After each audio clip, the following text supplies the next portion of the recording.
the Black Messiah, Haile Selassie I, was betrayed by so-called Africans. I know this might be hard for some to get it because they have not really read and judiciously studied the scriptures or history. So therefore they won't really get these things at first, but we beseech thee, we beg thee, just stay tuned, listen, and go and do your own study on this. Haile Selassie is that Black Messiah that CoIntelpro was speaking of, and he was betrayed by careless Ethiopians, but by Hamites, by those who wanted to go back to their heathenish ways, and those who were envious of the 3,000-year-old Afro-Shemitic Davidic kingdom right up there in the heart of Ethiopia, in the heart of Africa, that was ruled by the Ethiopian Hebrews, the Israelite-ish descendants of King Solomon and the Queen of Sheba. Now, I know there's a lot of black Hebrews that would dismiss this, but they have to really recognize what CoIntelpro has done to a lot of their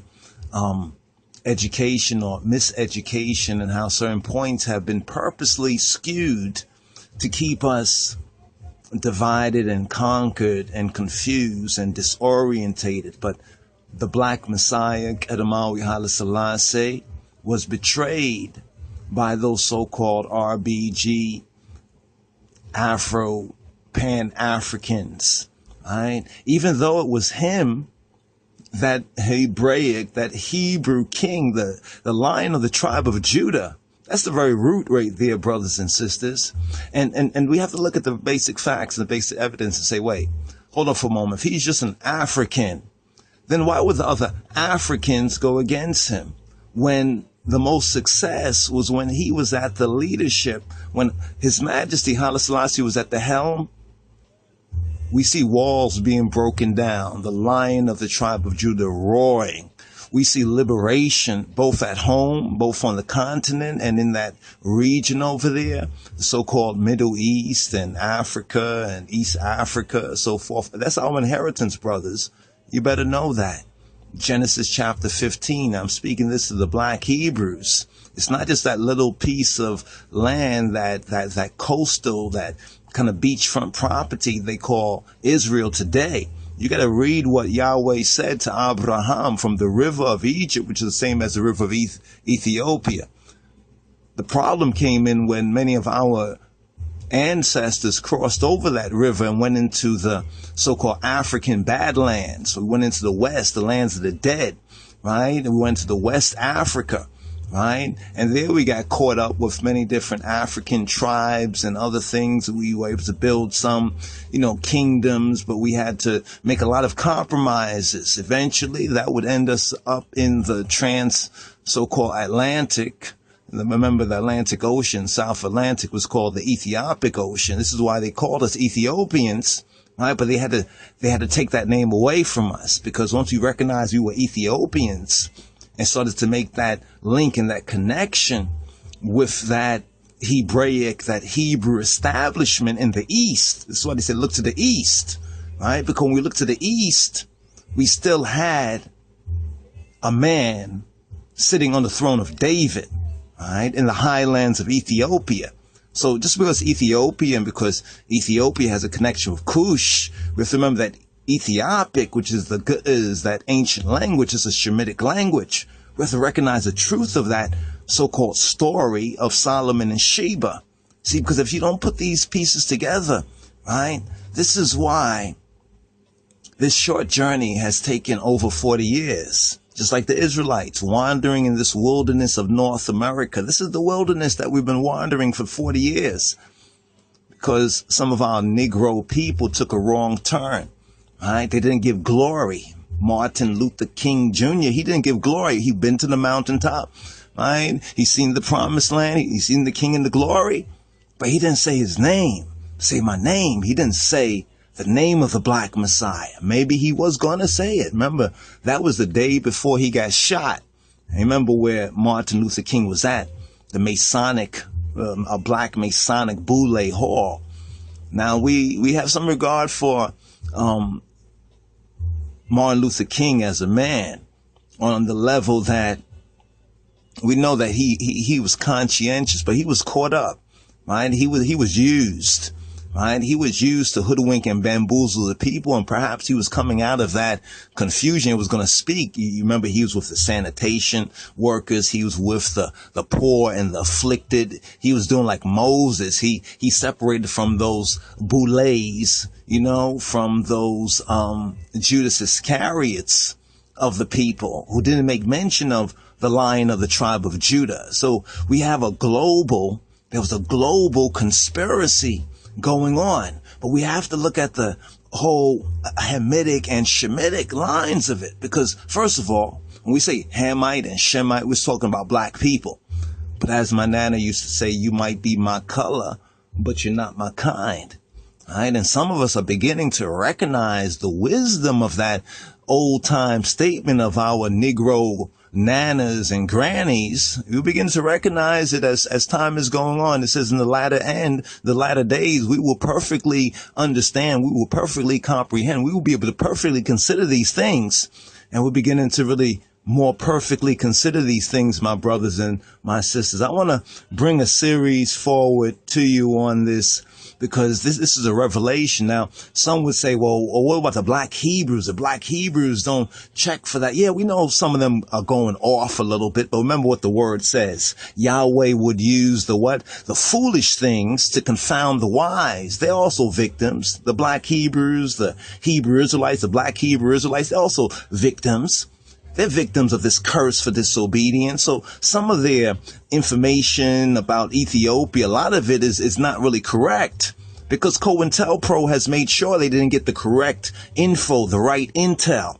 It was a small remnant that really preserved this little Benjamin, right? And her ruler, like the ruler, Benjamin was the Benjamites. You know who the Benjamites are. But there was Judah and the council of the Ethiopian World Federation Incorporated. But what happened? We had those Iscariots, right? Those Iscariots who sold out that Ethiopian Hebrew movement that we can trace to ones like Rabbi Wentworth Arthur Matthew. He was the real leader for us, brothers and sisters, whether you like it or not, realize it or not, recognize it or not. In fact, even Marcus Garvey, he had a whole bunch of Hebrews, black Hebrews, all of them who made that Ethiopia connection. Not because of the so-called Hamites, but because of that Afro-Shemitic root. Why won't you recognize this? You better go study this before it's too late, because the black Messiah, Haile Selassie, was betrayed by so-called Hamitic black Africans who wanted to follow after some communism rhetoric, some Pan-African stuff. And Nkrumah's people also betrayed Haile Selassie and still are betraying him to this very day. But many of us are caught up on a kumbaya. We're all black, we all come together, and we don't see, right? Can't we see? Can't we recognize, my brothers and sisters, what they have done, right? To our father, what they have done to the conquering lion of the tribe of Judah, that blackout that they put, they put a blackout on anything good. But then when we study, we say, wow, Ethiopia is that missing link in our true Afro-Shemitic history, right? But they put out this divide and conquer, the false intelligence, counterintelligence out there, and then many of our sincere people, they buy into it. No, we're not no so-called just Africans, right? In fact, that whole movement, right, back in the time and the visitation of Haile Selassie was only successful because at its head was a Shemite, an Afro-Shemite, the King of Kings, the conquering lion of the tribe of Judah, Edamawi Haile Selassie, the elect of God, the King of Kings of Ethiopia, and as Rabbi Wentworth Arthur Matthew said, the King of Israel. That's one of his titles. They don't want us to know about that. See, they can't afford for us to know about the truth, right? But the truth still, if it's crushed to the ground, even the truth crushed to the ground shall rise again. That's what they said, CoIntelpro. Stop the rise of the Black Messiah. People have been thinking, oh, was it Malcolm X? Malcolm X, he had some good ideas, some very, he was making some good moves, taking it from the civil rights to human rights, and wanted to bring forward the OAAU. Why? Because that right there was that brainchild of the King of Kings of Haile Selassie, the OAU, and figuring that if His Majesty could do that for the Shemites, right, the Afro-Shemites, and even the African Hamites, then what could be done for us Negroes, the lost sheep of the house of Israel? And what did they do? They killed him, right? They killed Malcolm X before he could bring that forward. They kill the seed, right, before it can grow, right? And look at King. King was coming close. King was at that Masonic lodge. King said he'd been to the mountaintop. He had seen the promised land. He'd seen the King in the glory, but he didn't give glory. He didn't name the name, but he was identifying, pulling away from those Iscariot, Boule black folks and identifying, just like Moses did, with the sufferers, right? The garbage men. And they tell you to this very day, a lot of the Boules who have survived and have eaten off of the death of and the assassination of MLK. What do they, what do they say? They even tell you that they wasn't happy about what King was doing. They wanted to deal with the economics. They wanted to sit down at the table with Caesar and divide the spoils of white supremacy. But King was like, say, what about these Hebrews? What are these Negroes down here? These hardworking black men. And he went to identify with the black men, right? And he was coming close, real close, right?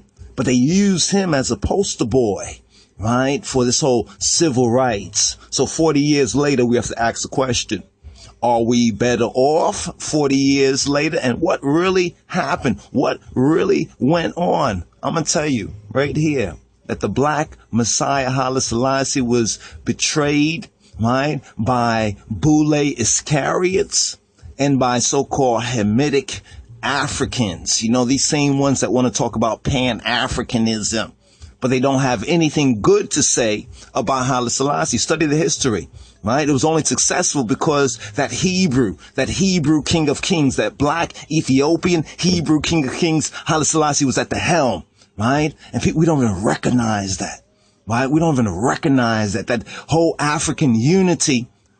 Africa was uniting, right? Because the Shemite was the head and not the tail. But they had to flip that over. They would throw that all down the drain, and the careless Ethiopians too at home and abroad would throw that down the drain for what? For godless communism. Ain't that something? For godlessness. This is why so many Negroes today are talking about, oh, I'm an atheist. I'm a real black atheist. They have selective atheism. There is a selective atheism.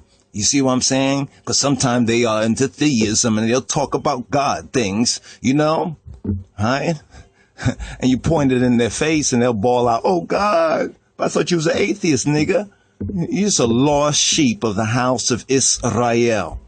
Return, my people, return, children of Israel, return to the truth. Know the half of the story. Ethiopia, the Ethiopia of the King of Kings. Let's specify, right? Because not all Ethiopias are Ethiopia. So you look at Ethiopia today, and that's not what we are talking about. We're talking about 40 years ago, right? And before, 3,000 years up to 1974, 75. This is the half of the story that has not been told. This is really the greatest story, our story, that hasn't been told until now. Brothers, shalom. This is Wyndham Yarden. This is Ras Yadinos Teferi. This is Ras Yarden of the Lion of the Tribe of Judah Society reporting. And I, the King, and I in Beshem Yeshua approve of this message. Share it, my brothers. Share it.